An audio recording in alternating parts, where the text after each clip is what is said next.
لكم وصفة جديدة للرز المعمر. هندهن اللحوم سمن.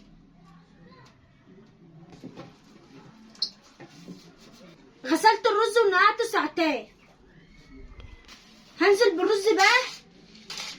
بسم الله ما شاء الله. نزلت بالرز اهوت بقى.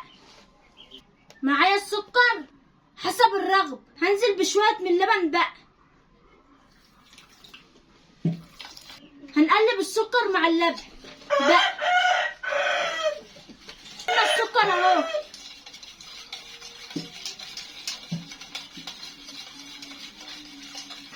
هندلق السكر.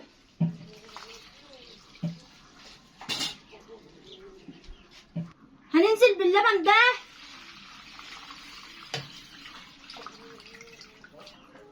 هننزل بالسمنة بقى. هنزل بالقشطة بقى.